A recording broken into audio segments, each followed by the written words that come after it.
Hi, and welcome to our brief tutorial on how to quickly create a model to efficiently diagnose problems within a home's electrical system.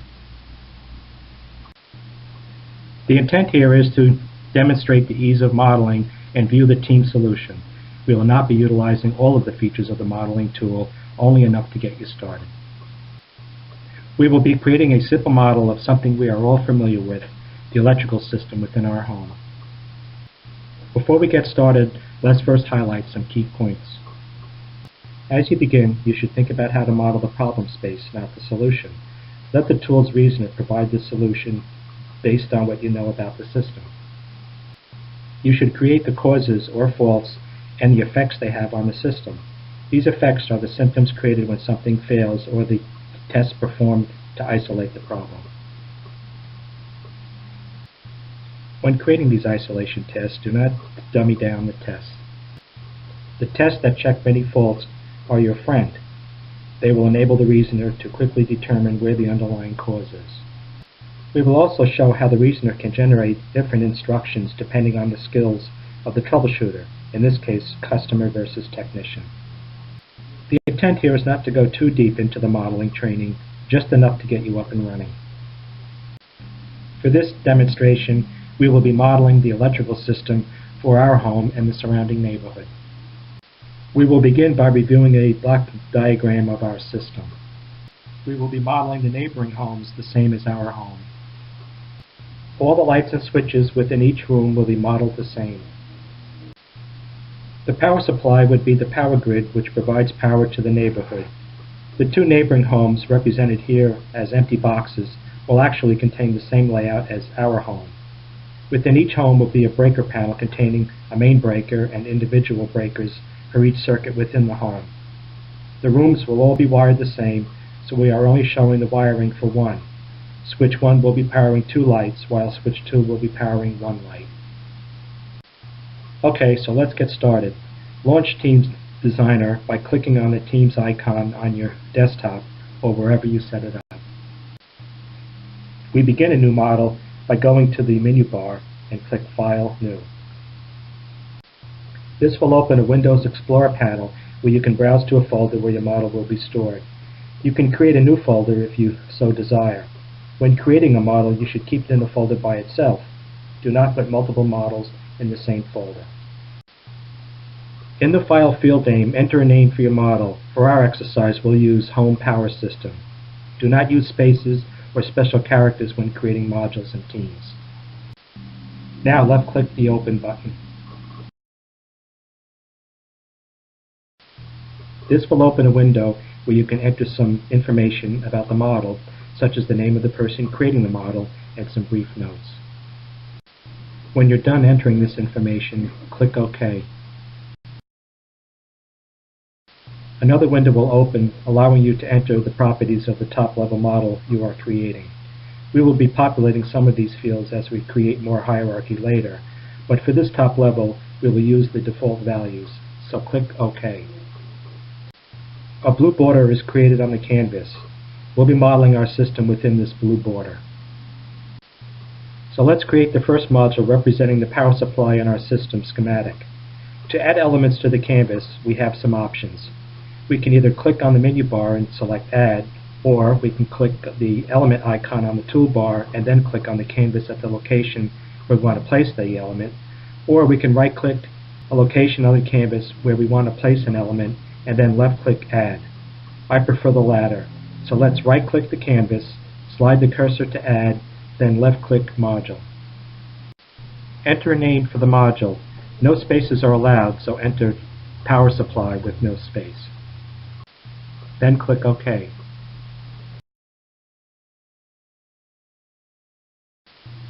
Now the Properties window opens for the power supply module we are creating. Now we are going to change some properties from their default values. Under the Basic tab, there is a User Role field. Select Customer from the pull-down list. When the reasoner is creating a diagnostic strategy, it looks at who is performing the troubleshooting session and only presents tests that the customer, or in this case homeowner, is qualified to perform. This module represents a fault within the power supplied by the utility company, but the repair action will be for the homeowner to call the utility company. Therefore, we list the repair as a customer user role. With the Properties panel still open, click on the Tech Data tab. This is where we input messages and reference material that will be displayed to the troubleshooter when performing the repair of this fault. There are 3 fields where you can enter narratives: brief description, theory of operation, and remove replace procedure. We will be entering our narrative in the remove replace procedure field. Enter the text to display to the troubleshooter once it has been determined that the problem is within the power supply or utility supplied power. In this case, call utility company and report that there is no power in the neighborhood. Now click on the Reliability tab. This is where we indicate the reliability of this item or the probability that it is the cause of our symptom. The information can be entered as either the mean time to fail or the mean lifespan of this item, or as the total number of times it will fail over a given period of time. Let's enter 50,000 hours for the mean time to fail. After entering the properties for the power supply module, click OK to save the information and close the window. Now we have a module representing the power being supplied by the utility company. We've indicated who can perform the repair of this item, how often it fails, and the instructions on how to perform the repair. If we need to change the properties of this module, put the cursor on it, right-click, and select Properties. Referring back to the schematic, we can see that we will be creating hierarchy within this home module. Each home will have a utility panel within it and rooms containing lights and switches. If we build this home with this hierarchy, then all we need to do is copy this module called Home, and all the structure within it will be copied over.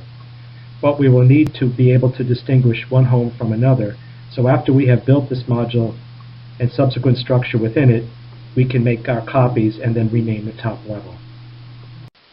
So let's try that. As we did previously, right-click on the canvas, select Add Module. Enter a name for the module. Call it Home.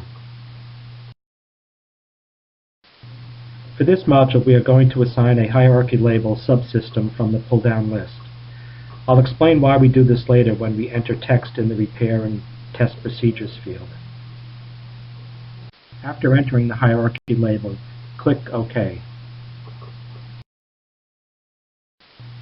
We now have the top level module representing the home. Since our model will contain 3 homes, we need to create 2 more copies. Right-click on our existing home module and left-click Copy. Move the cursor to a blank area of the canvas, right-click, and then left-click on Paste Module Home. Now we have 2 homes modeled. To create the 3rd instance of the home, right-click a blank area of the canvas and then left-click Paste Module Home. So now we have 3 copies of Home. Because they are all the same, any editing we do will automatically carry over to the others. In other words, when I drop into one of the home modules and create the rooms, the other 2 home modules will also be updated with that same information. Referring back to the schematic, we see that the power supply from the utility company is sent to all the homes in the neighborhood. So we need to relay this fault propagation information into the model.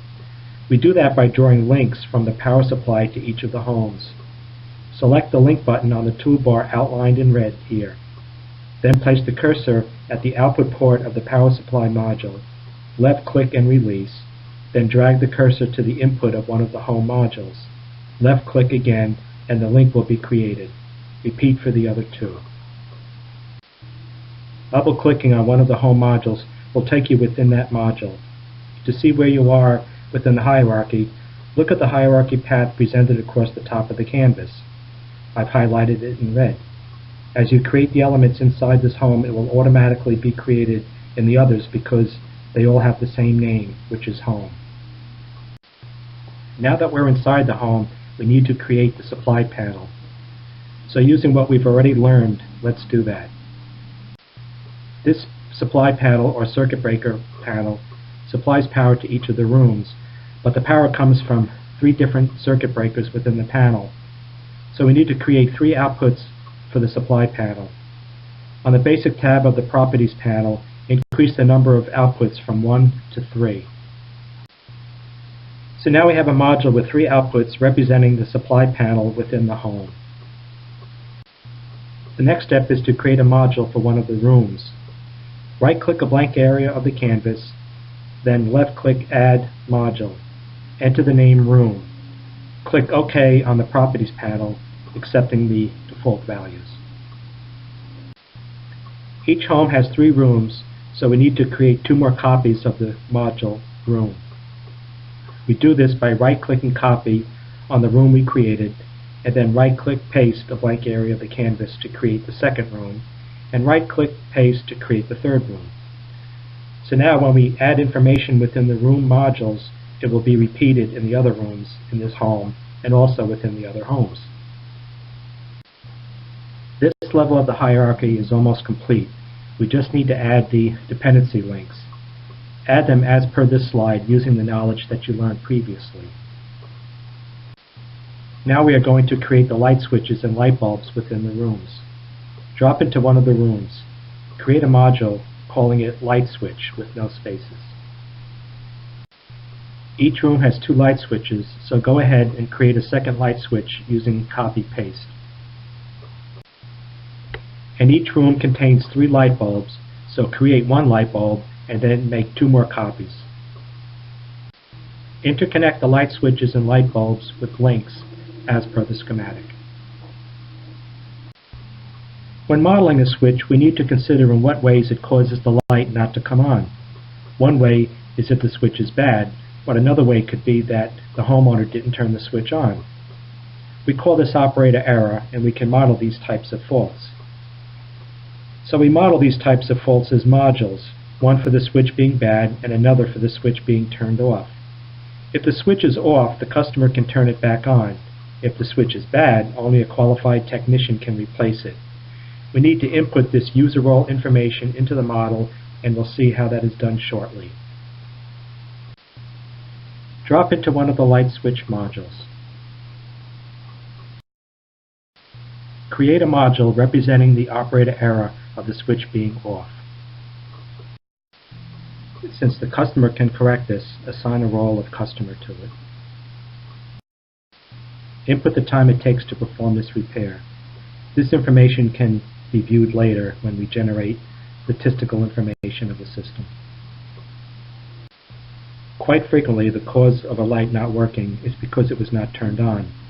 We indicate this frequent occurrence by entering a mean time to fail of 1,000 hours. The reasoner will use this information so as to quickly find the cause. If we keep the repair instructions generic, they will cause confusion. When we instruct the operator to turn switch in room on, he won't know which switch or which room. Rather than create unique modules for every bulb and switch in every room in every home, we can use these keywords to indicate which switch in which room in which home. Inserting the keyword into the narrative is simple. With the cursor at the desired location, select the desired keyword from the pull-down list. A list of available keywords will be displayed. Module name is the name of the current module. Parent name is the name of the module 1 level up in the hierarchy. Grandparent name is the name of the module 2 levels up in the hierarchy. Once you have the desired keyword selected, clicking the Insert Keyword button will insert it into the text. This is what the message will look like when displayed to the user. Turn the light switch 1 in room A on.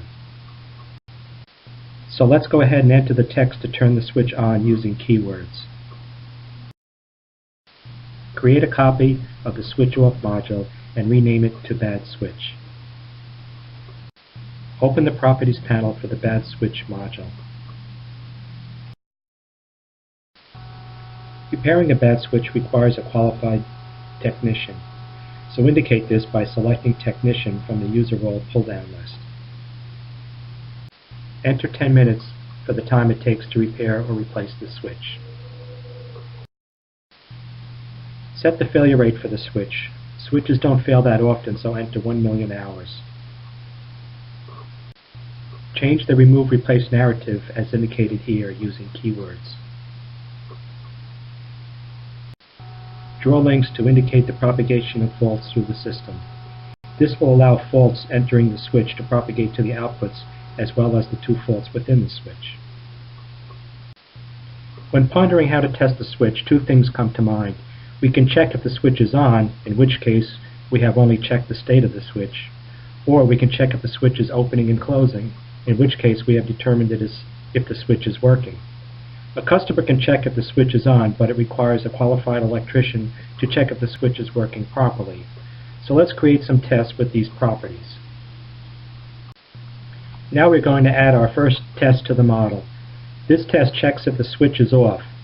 Since it will only detect the one fault and not any other faults upstream, we use a direct test. With the direct test, we can indicate what faults it detects, unlike a regular test, which can detect all faults upstream. So right-click the canvas and select Add Direct Test Point. The Properties panel will open to the Basic Options tab. Enter a name for the test, in this case, Switch On. Click the Properties tab and set the user role to Customer and the time to 1 minute. This information will be used by the reasoner to generate the fault isolation strategy. Check the Detections tab. You will see a list of modules that are on the same hierarchy level as this test. Check the Switch On entry, as this is the module that this test will detect. The narrative should instruct the user to check if the switch is on. Use keywords to indicate which switch and which room. Click OK. The direct test will be created. All tests appear as circles. Links are automatically drawn from the faults to this test. Add another direct test. Name it Check Switch. This test can only be run by a technician, so select Technician from the User Role pull-down list. Set the time to run the test to 5 minutes. Check the Detections tab. Check the bad switch entry, as this is the module that this test will detect. This test checks if the switch is opening and closing properly, as described in the test procedure narrative.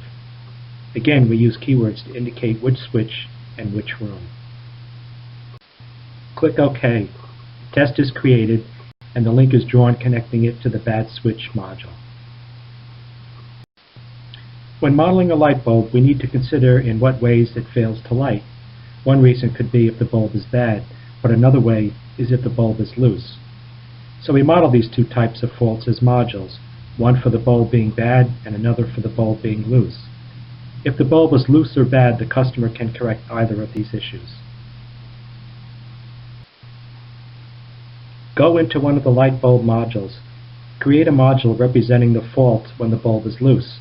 Call it Light Bulb Loose. The customer can correct this issue, so set the user role to Customer. Set the repair time to tighten the bulb to 1 minute. Set the MTTF to 1 million hours. Enter the repair instructions to correct for a loose bulb. Use keywords to indicate which bulb. Now create the light bulb bad fault by copying the light bulb loose module and renaming it to light bulb bad. This copy has the same properties as the original module, so we only need to change the properties which have changed. So change the MTTF to 30,000 hours. And update the repair replace narrative. Draw links to indicate the propagation of faults within the light bulb. When pondering how to test a light bulb, two things come to mind. We can check if the bulb is loose, or we can check if the light bulb lights when the switch is turned on, in which case we have determined if the switch is working, as well as all the components supplying voltage upstream of the switch. A customer can check if the bulb is loose, or if it lights when the switch is turned on. The test to determine if the light bulb is loose will only detect a loose bulb fault, so we will use a direct test for that. Call it Check Fitting, and under the Detections tab, attach the light bulb loose to it. This test can be performed by a customer so set user role to customer and the test time to 1 minute. The narrative should have the user check if light bulb is installed properly. Now we need a test to check if the light is on. Unlike the previous test, this one will detect problems upstream, such as a bad bulb, loose bulb, switch problems, circuit breaker problems, etc. So instead of using a direct test, we will use a regular test. This test will detect all modules upstream. So instead of adding a direct test, let's add a regular test. Name it Light On and connect the light bulb bad module to it with a link. The customer can perform this test, so set the user role to customer and the test time to 1 minute. The narrative should simply ask if the light bulb turns on. The failure modes of a circuit breaker are similar to those of a switch, so we will copy the switch into the supply panel, rename it, and make changes as required. The steps are summarized here, but we will go through these steps in the subsequent instructions. Right-click on the light switch module and left-click on Copy. Now go inside the supply panel and paste it. Rename it to Breaker. Copy the breaker module and paste 3 more copies. Draw links to connect the modules to the outputs and inputs as indicated here. Before we start changing the properties of the modules within the breaker, we need to rename them so the changes are not carried over to the switch modules. So rename the switch off module to circuit breaker tripped and the bad switch module to bad circuit breaker. Set the MTTF for the circuit breaker tripped module to 1 million hours. Change the remove replace narrative to read reset parent name in subsystem name to the on position. Instead of using grandparent name as we did previously, this time we use the module 1 level higher. That module home has the hierarchy label subsystem, so we use the keyword subsystem name and the software replaces it with home. Update the properties for the module bad circuit breaker. The remove replace narrative should read call in an electrician to change the breaker. As we were making changes within one of the breaker modules, the changes were carried over to the other breaker modules. Now that we've finished modeling the modules and tests within the breaker modules, we can rename them. Rename the left breaker module to main breaker and the other 3 to breaker A, B, and C. Rename the module breaker tripped to main breaker tripped. If the main breaker is tripped, it should be checked by an electrician for a possible short, so set the user role to technician. The remove replace narrative should read call a qualified electrician. A main circuit breaker should not trip. There may be a serious problem with the wiring in the home. If one room or home has its lights on, then we know that there is power in the neighborhood. We can model this logic by using an AND node. AND nodes are used to model redundancy. If you have 2 or more modules that supplement each other, meaning that all must fail for the entire system to fail, you model them using an AND node. That means if there is at least one light on in the neighborhood, the test will pass, indicating that there is power to the neighborhood. First, we create the test to check if there is a light on in the neighborhood. Call it visible light. The customer can perform this test, so set the user role to customer. Set the time to 1 minute. Enter the narrative for the test. Is any light on in any home in the neighborhood? Now add the AND node by right-clicking the canvas and left-clicking on AND node. For the AND properties, set the threshold to 100%. Connect the output of the homes through the AND node and then through to the test. We can apply the same logic inside the home. If any light is on in the home, then there is power coming into the home and the main breaker is working. So first we model the test. Name it any light in the house. As before, set the user role to customer and the test time to 1 minute. and pose the question as, is any light on in any of the rooms? And finally, create the AND node and connect the modules to the test point through the AND node. We have been keeping the instances of the modules the same to minimize the amount of editing we have to do. But having completed the structure, we now need to rename some of the modules so as to make the instances unique. By doing this, the messages displayed when troubleshooting will be more explicit. Start by going to level Home, Room. Then rename the light bulb modules to light bulb 1, light bulb 2, and light bulb 3, and the light switch modules to light switch 1 and light switch 2. Go to the top level and rename the bottom home to My Home. Now go into the module My Home and rename the 3 room modules to Room A. We're going to do this because we want to go into one of those rooms to make some changes and have those changes carry over to the other 2 rooms. After we make those changes, then we'll go back and rename 2 of the rooms to Room B and Room C. We need to create symptoms to describe the different power problems we are having. Symptoms are like tests that have failed. When we select a symptom, a list of suspected causes is created. The reasoner will determine which test to run so as to determine what is causing the symptom. Right-click the canvas and left-click Add Test Point. Name it Light Bulb 1.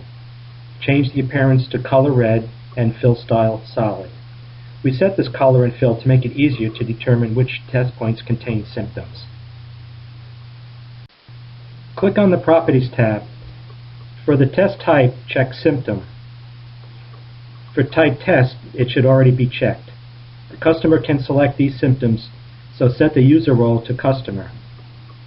Also set the time to 1 minute. Since this test is going to be used as both a symptom and a test, we need to supply narratives for each of these cases. So go into the Tech Data tab, select the Symptom Notes field. Enter the text describing the symptom. Select the Test Procedure field. Enter the text describing the test. Make 2 more copies of the test point you just created and rename them to Light Bulb 2 and Light Bulb 3. Create links from the light bulb modules into these tests as indicated here. Go to the hierarchy level My Home and rename the rooms to Room A, Room B, and Room C. This completes the model. Now we can check it for completeness.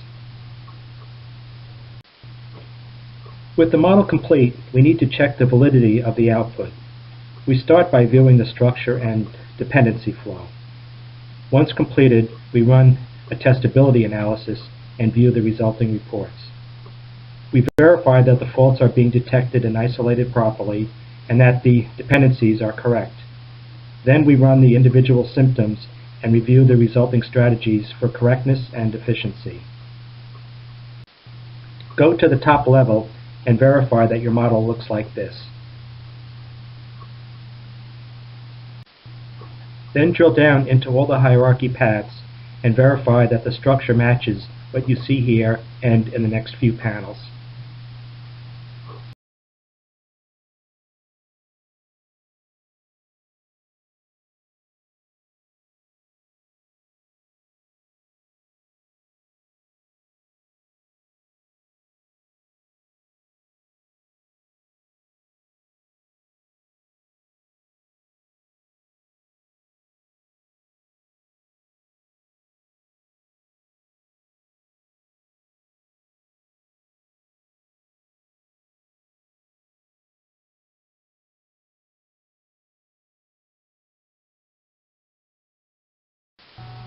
An easy way to check all the module properties in one view is to use the Batch Edit of Properties feature. This can be found on the toolbar pull-down list. First we will check module properties, so select modules from the pull-down list. Here we see all the modules in the model along with their properties. Compare this information with yours. and then check the properties of all tests in one screen. On the toolbar, select Batch Editor Properties, and then select Test from the pull-down list. Here we see all the tests in the model along with their properties. Compare this information with yours. The next step to validating the model is to run a testability analysis and view the results in various reports. From the menu bar, select Analysis, Testability Analysis. On the Basic tab of the Testability Analysis Options window, set the Isolate To field to Hierarchy Label Failure Mode. On the Service Policy tab, under Parts Repair Strategy, check the block replacement. After the testability analysis has been performed, the Testability Figures of Merit, or TFOM, report will open. Check the percentage fault detection. If the number is less than 100%, that means that there are modules within the model that are not detected by any tests. These should be investigated to see if they are indeed valid non-detects, or if there was an error in the model that needs to be corrected. The percentage fault isolation, along with the histogram of ambiguity size, will indicate if the reasoner can isolate to a single cause. If it cannot, it will result in multiple causes being called out. We call these causes ambiguity groups. In this example, it indicates that we can isolate to a single cause. If the number is something other than 100%, then more tests would have to be added to the model in order to uniquely determine the cause. Viewing the ambiguity report will provide the necessary information to determine what tests need to be added. Let's run the testability analysis again, but this time we will select a symptom. On the Basic tab, select a symptom from the initial symptom list. For example, light bulb 2 in room A in my home is off. Notice how the symptom description displays the correct information. That's because we use keywords for the room and home. Click OK. The TFOM report opens as before. These results are for the symptom that we selected, not the entire system. This time we are going to look at the resulting diagnostic strategy used to troubleshoot the selected symptom. On the menu bar, select Reports Diagnostic Tree. The symptom description that we selected is displayed in the top right corner of the panel. The diagnostic strategy created by the reasoner using information provided through the model is displayed here. Starting at the top, we are asked to perform our tests. Answering yes or no to these tests will guide us through the strategy, eventually leading us to the cause of the problem. You should review this strategy for correctness and efficiency. If a high failure rate item is not being isolated quickly, check the failure rate of this item in the model to assure it is properly set. Or, if an easy fault isolation test is not showing up at the top of the tree, check that the cost and time to perform the test is properly set. With the model complete and validated, we need to present it to the users. We start by exporting the model to the Remote Diagnostic Server, or RDS. Then we set up the model to allow access to the applicable users. These users can now log into the server and begin troubleshooting using our guided troubleshooting tool, TeamMate. Their login role will determine what troubleshooting steps they can perform. Troubleshooting can be performed from a computer or a portable device. Users can provide feedback through RDS, where it is logged and made accessible to supervisors who can review the feedback and forward as applicable. This concludes our modeling tutorial. I hope you enjoyed this brief training session and now have the knowledge to tackle more complex systems.